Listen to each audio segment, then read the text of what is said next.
Hello friends, स्वागत है आपका यूट्यूब चैनल ज्ञान बी 71 में। हमारा आज का मैथ का टॉपिक रहेगा सिंपल इंटरेस्ट। इससे पहले भी हम इस चैनल पे जो है वो टोटल आज तक 14 वीडियोस जो है वो अपलोड कर चुके हैं, जो कि हेल्पफुल रहेंगी एचपीटेट नॉन मेडिकल तथा एचपीटेट जेबीटी के एग्जाम के लिए। अब हम सीधे इस टॉपिक की ही बात करेंगे। जो हमारा आज का टॉपिक है वो है सिंपल इंटरेस्ट, साधारण ब्याज। सबसे पहले मैं आपको थोड़ा सा इसके बारे में नॉर्मल सा बताती हूँ, उसके बाद आगे इन फॉर्मूलों को डिस्कस करेंगे। सबसे पहले जब हम कहीं से लोन लेते हैं, मान लो हमने बैंक से ही लोन लिया, माना हमने बैंक से कितना है 1000 रुपए का जो है वो लोन लिया, ठीक है। अब उस लोन को जो है हम कुछ फिक्स में के लिए लेते हैं, क्योंकि कोई भी अगर हमें लोन देता है, जैसे जैसे हम बैंक से ही लोन ले रहे हैं, तो कोई निश्चित अवधि, कोई निश्चित समय होता है उसके लिए। माना हमने हमारा जो ये क्या था, ये हमने लोन लिया है तो उसका समय क्या था, वो 2 वर्ष है। अब ऐसा थोड़ी होगा कि हम अगर बैंक से लोन ले रहे हैं, अगर आज हम बैंक से 1000 रुपए लोन ले रहे हैं और 2 वर्ष के लिए ले रहे हैं, अगर हम 2 साल बाद उसे वापस करते हैं तो हमें कुछ ना कुछ उस पे ब्याज भी देना पड़ेगा। तो उसके लिए हमें इस पे कुछ ब्याज की दर भी लगती है, जैसे कोई 5% मान ली इसकी ब्याज की दर है, तब जाके जो है वो साधारण ब्याज निकलता है। अब मैंने ये आपको रफली सा आइडिया दिया, अब मैं आपको बताती हूँ। आप सबसे पहले ये जो इसका मूलधन आया, जो हमारे पास जो हमने पैसा था लिया हुआ, ये इसमें टाइम हुआ और ये क्या हुआ, इसकी ब्याज की दर। अब मैं आपको सबसे पहले आप फार्मूला देखो, जब आप क्वेश्चन करोगे तो आप अच्छे से समझ जाओगे इस टॉपिक को। फार्मूला होता है साधारण ब्याज का मूलधन गुणा दर गुणा समय अपॉन 100। इसको इंग्लिश में बोलते हैं मूलधन को प्रिंसिपल, दर को बोलते हैं रेट, ये ब्याज की दर होती है, रेट ऑफ इंटरेस्ट, और समय को बोलते हैं टाइम। ये मैंने लिखा हुआ है, मूलधन को प्रिंसिपल, रेट को दर, ये ब्याज की दर होती है, रेट ऑफ इंटरेस्ट, और ये हुआ समय। शॉर्ट फॉर्मूला हम इसको लिखते हैं पी, प्रिंसिपल को पी, रेट को आर, टाइम को टी अपॉन 100। ऐसे भी लिखते हैं हम इसको, सिंपली हम जल्दी जल्दी में इसको ऐसे ही लिखते हैं, ये तो जस्ट बताने के लिए था। तो ये होता है साधारण ब्याज का जो फार्मूला हमारे पास होता है। तो यहां से क्या बोला था मैंने कि माना हमने बैंक से 1000 रुपए लिया, तो ये क्या हुआ, मूलधन, ठीक है। तो दर ये, और कितने 5% दर पे लिए था, तो ये क्या हुई, ब्याज की दर। और कितने टाइम के लिए लिया था, तो ये हुआ समय। यहाँ से आप समझ सकते हो कि इस अगर हमने 1000 रुपए ये वाला है, तो ये क्या हुआ, मूलधन जो हमने लिया, समय ये है, और दर जो है किस दर पे हमने लिया। जब हम क्वेश्चन करेंगे तो बिल्कुल अच्छी तरह से हम इस चीज को समझ जाएंगे। उसके बाद इसमें एक टर्म और भी आती है जिसको हम बोलते हैं, सॉरी, इसके बाद जो है इसमें एक टर्म और भी आती है जिसको हम बोलते हैं मिश्र धन, और इंग्लिश में बोलते हैं इसको अमाउंट। ये लिखा है मैंने, मिश्र धन को जो है वो इंग्लिश में अमाउंट बोला जाता है, ये लिखा है मैंने। तो मिश्र धन निकालने का फार्मूला होता है मूलधन प्लस साधारण ब्याज, प्रिंसिपल मूलधन और साधारण ब्याज सिंपल इंटरेस्ट। तो ये अमाउंट निकालने का फार्मूला होता है, आप इन फार्मूलों को लिख लें। क्वेश्चन आप बिल्कुल अच्छी तरह से, जब आप क्वेश्चन करने लगोगे तो बिल्कुल अच्छी तरह से समझ जाओगे। जैसे मैंने आपको बताया था कि हमने 1000 रुपए लोन लिए, तो ये क्या हुआ, मूलधन। कितने टाइम के लिए लिया, 2 वर्ष के लिए, तो ये क्या हुआ हमारे पास, टाइम। और उसके बाद मैंने क्या बोला कि हमने 5% की दर से लिया, तो ये क्या हुआ, उसका रेट। अब ये तीनों चीजें मैंने आपको बता दी। अब मैं क्वेश्चन करके बताऊंगी, जब आप क्वेश्चन करोगे तब आपको पता लगेगा कि इन सब का जो है वो अर्थ क्या है। और जो हमारे पास साधारण ब्याज होता है, उसके लिए जो ब्याज की दर होती है, वो चाहे 1 साल के लिए हो, 2 साल के लिए, 3 साल के लिए, कितने भी साल के लिए, वो जो है एक समान ही रहती है, उसमें कोई चेंज नहीं आता है। परंतु जो कंपाउंड इंटरेस्ट होता है उसमें ऐसा नहीं होता है। जब हम कंपाउंड इंटरेस्ट वाला चैप्टर करवाएंगे तब आपको पता लग जाएगा। आपने सिर्फ यहाँ सिंपल यही याद रखना है कि जो ब्याज की दर होगी वो हर वर्ष के लिए सेम ही होगी। सबसे पहले हम क्वेश्चन करते हैं। हम यहाँ पे जेबीटी के लिए जो क्वेश्चन आए हैं वो भी करवाएंगे और जो है एचपीटेट नॉन मेडिकल में जो क्वेश्चन आते हैं वो भी करवाएंगे। हमने आपको बेसिक बताया। अगर आपको किसी भी प्रकार का क्वेश्चन आ जाता है तो आप इजीली उन प्रकार के क्वेश्चनों को कर सकते हो।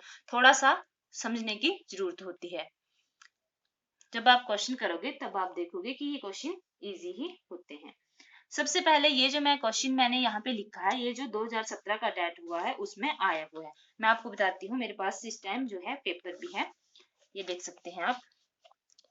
रुपए 10,000 की राशि 15% ब्याज की दर से 2 वर्ष के लिए उधार ली जाती है, तो 2 वर्ष के अंत में जो है वो भुगतान की जाने वाली राशि ज्ञात कीजिए। इस वाली साइड में जो इंग्लिश में भी है, जिसको इस वाली साइड देखना है वो यहाँ से देख सकते हैं।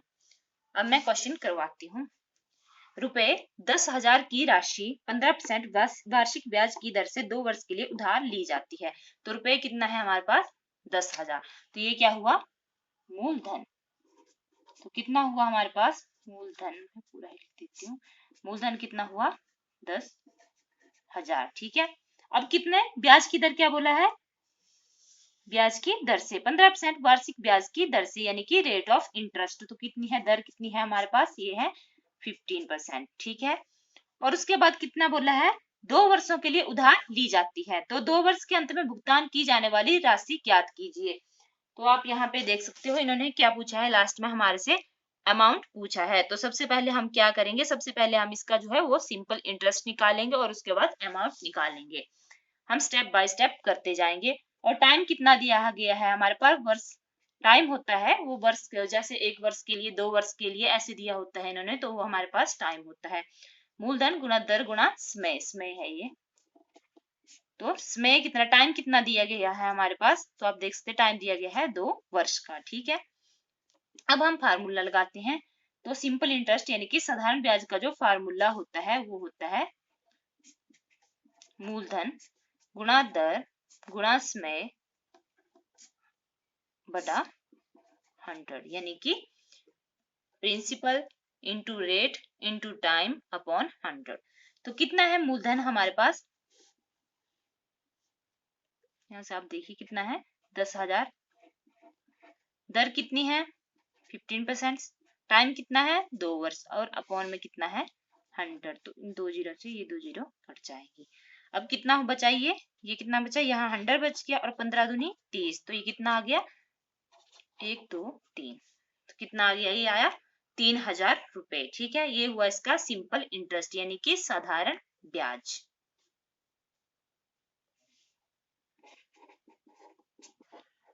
साधारण ब्याज।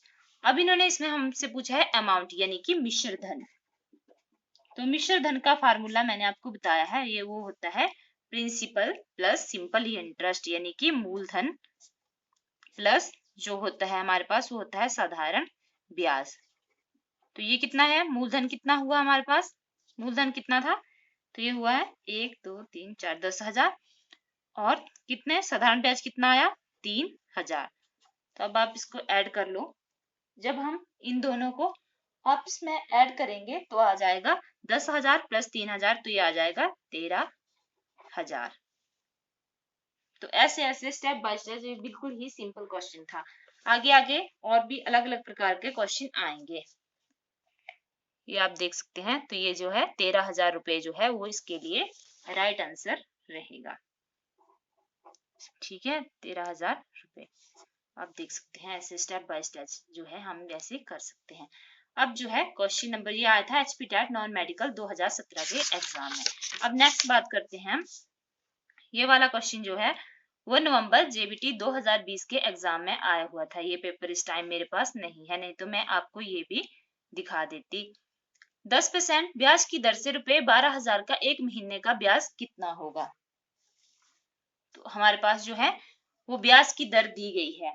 तो रेट ऑफ इंटरेस्ट कितनी है हमारे पास, ये दी हुई है हमारे पास 10%। ठीक है। रुपए यानी कि मूलधन, ये मूलधन है। तो ये कितना दिया हुआ है हमारे पास 12,000। मूलधन नहीं लिखो, मूलधन कितना है 12,000। अब इन्होंने क्या पूछा है, एक महीने का ब्याज। तो ये थोड़ा सा क्वेश्चन इजी है पर थोड़ा सा समझने वाली बात होती है। पहले जो लेते हैं, जो हम फार्मूला लिखते हैं, मूलधन गुणोत्तरा मूलधन गुणा दर गुणा समय बटे 100 जो हम लिखते हैं, तो उसमें समय जो होता है सीधा हम वर्ष में लेते हैं, परंतु इधर बात आ गई महीने की। तो सबसे पहले क्या है, हम इसे वर्ष में कन्वर्ट कर लेंगे। तो आपको पता है एक वर्ष में कितने महीने होते हैं, साइड में लिख देती हूँ। एक वर्ष में कितने महीने होते हैं, 12 महीने होते हैं, 12। ठीक है, तो अब जो है एक वर्ष में 12 महीने, तो इन्होंने एक कितने महीने का बोला है, सिर्फ एक महीने का। तो हम क्या करेंगे, एक महीने को ऐसे 1/12 से डिवाइड, जितने हमारे पास टोटल मंथ होते हैं उससे जो हमारे पास मंथ दिया होता है वो आपस में डिवाइड कर लेते। जैसे हमें एक महीना दिया हुआ है तो अब टोटल निकालने के लिए हम इसे 12 मंथ से जो है डिवाइड कर लेंगे।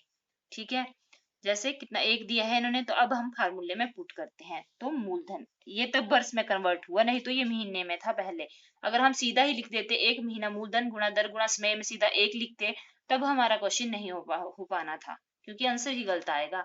क्योंकि हमने जो लिखा होता है मूलधन गुण दर गुण समय, जो लिखा होता है समय जो होता है वो वर्ष में लिया होता है। तो हम सबसे पहले जो है वो महीना दिया हो अगर, तो उसे भी हम साल में कन्वर्ट करते हैं। जो हमारे पास वर्ष होता है उसमें कन्वर्ट कर लेते हैं। जो जो हमारे पास महीना दिया होता है उसे हम 12 से डिवाइड करते हैं, क्योंकि एक साल में जो है वो 12 महीने होते हैं, तो 12 मंथ तब लिखा गया। तो अब लिखते हैं हम मूलधन गुणा दर गुणा समय बटा 100।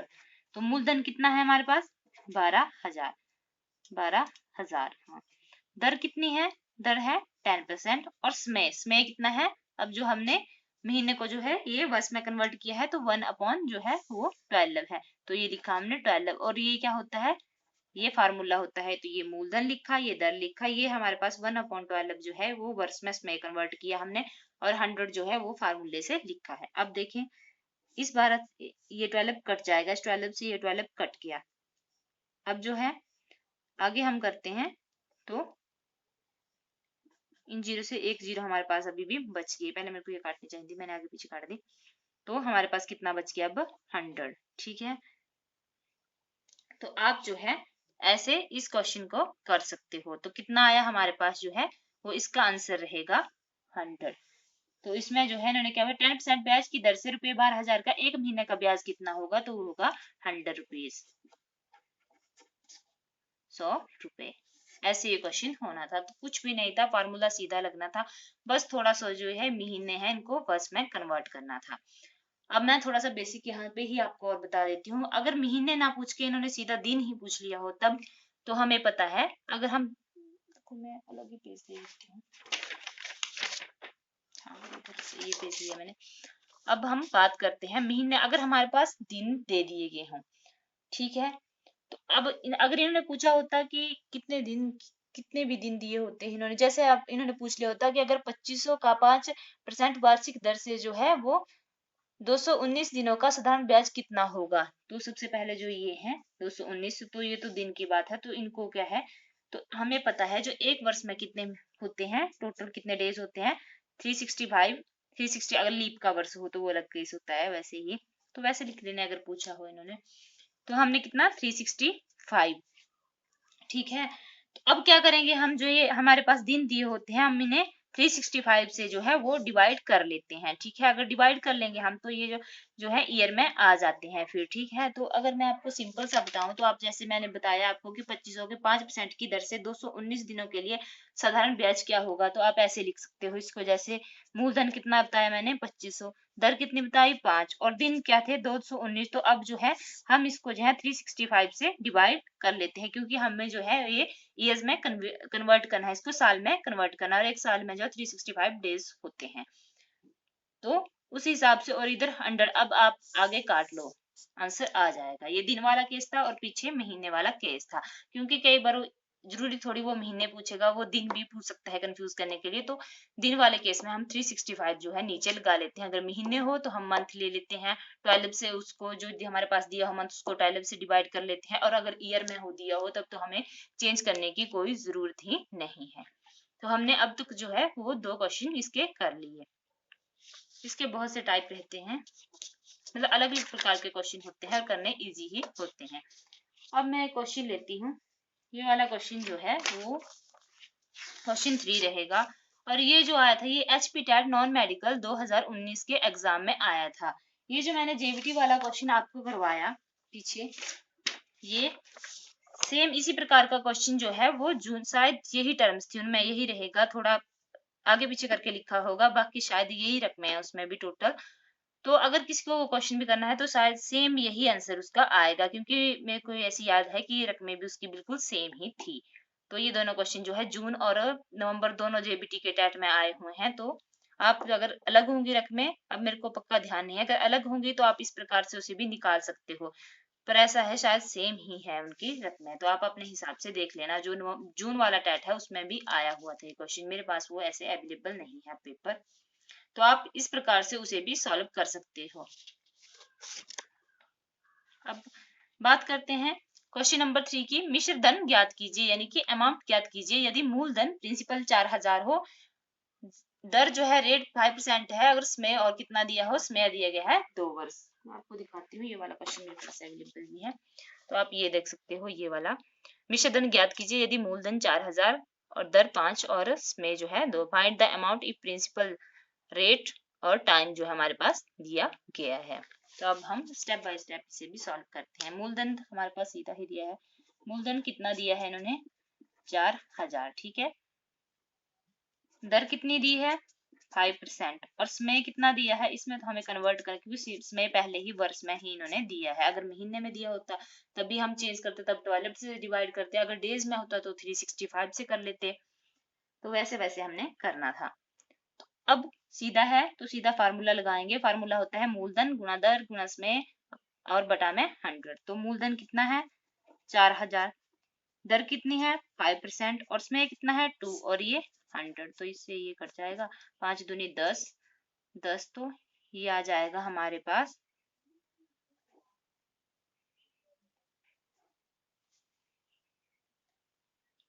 तो ये आ जाएगा हमारे पास 400। यहाँ पे बचेगा 10 ना, 40 और ऐसे 5 दूनी 10, तो ये 4 एकम 4 और 2 जीरो, तो ये बन जाएगा हमारे पास 400 रुपए। अब क्या पूछा है इन्होंने? अब इन्होंने पूछा है मिश्र धन। अब इन्होंने पूछा है मिश्र धन यानी कि अमाउंट। तो मिश्र धन मैंने आपको बताया, इसका फार्मूला होता है मूलधन प्लस साधारण ब्याज, यानी कि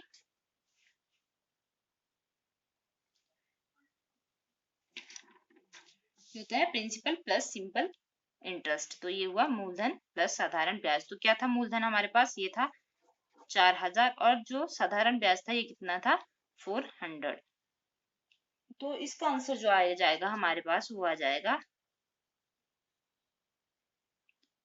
4400 रुपए। तो मैं बताती हूँ, ये देखो इसका सही आंसर रहेगा 4400 रुपए। आई होप आपको जैसे जैसे हमने करवाया अच्छे से समझ आया होगा। अगर फिर भी आपके मन में कुछ ऐसा डाउट रह जाता है कि नहीं ऐसे नहीं ऐसे, तो आप कमेंट बॉक्स के माध्यम से हमें बता सकते हो, हम उसे फिर से क्लियर करवा देंगे। और इसके बाद भी ये वीडियो बहुत ज्यादा लंबी हो जानी थी, इसके बाद भी इसके जो हैं वो 2017 से लेकर 2020 के जो HPTET नॉन मेडिकल के एग्जाम है वो मेरे पास अवेलेबल है। तो जो जो क्वेश्चन उन पे थे उनको तो हम सारा कंप्लीट करवा रहे हैं। अगर JBT में पहले भी कोई क्वेश्चन होगा तो अब JBT वाले पेपर मेरे पास नहीं है, तो आप सीधा ऐसे ऐसे लगा लेना फार्मूला और निकल जाएंगे, क्योंकि हमने आपको कंसेप्ट जो है अच्छे से समझा दिया है। अब ये क्वेश्चन नंबर 4 है, ये टेट में आया हुआ था नॉन मेडिकल 2018 वाले टेट में। एक ये है और ये है। अगर मेरे को वैसे JBT का मैं ऐसे सर्च करके देखूंगा, अगर कोई मिलता है तो मैं कल वाली वीडियो में उसे भी ऐड कर दूंगी। और ये एक है, ये 2 क्वेश्चन मैं कल वाली वीडियो में आपको करवा दूंगी। अब ये 2 क्वेश्चन बच जाते हैं तो ये वीडियो लंबी हो जानी थी बहुत ज्यादा, तो ऐसा करते हैं इसको पार्ट 2 में ही डालते हैं इन क्वेश्चनों को कि कैसे कैसे हल करते हैं। इससे पहले भी फ्रेंड्स हम अपने चैनल पे जो है 14 क्लासेस अपलोड कर चुके हैं JBT और मैथ के लिए। जो है वो बहुत, JBT के टेट का एग्जाम होता है और जो नॉन मेडिकल वाला होता है उसके लिए वो बहुत ज्यादा हेल्पफुल रहेंगी। अगर किसी को वीडियो देखनी हो तो हम इस वीडियो के नीचे उन सभी वीडियोस का लिंक दे देंगे, या फिर आप चैनल की प्लेलिस्ट में जाकर भी देख सकते हो। और हमने जो है वो GK, केमिस्ट्री, फिजिक्स, के सारे जो है 180 और साइकोलॉजी, इन सारे क्वेश्चन जो है वो एक साथ ही एक वीडियो में एक ही साथ अपलोड कर दिए हैं। अगर आपको किसी को देखने हो तो वो आप टोटल 180 क्वेश्चन जो है वो एक साथ ही देख सकते हो। अलग अलग वीडियो के हमारे पास जो है 180 क्वेश्चन है।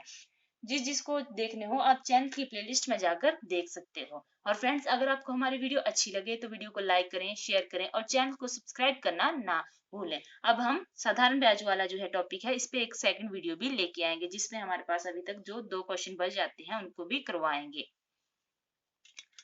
धन्यवाद।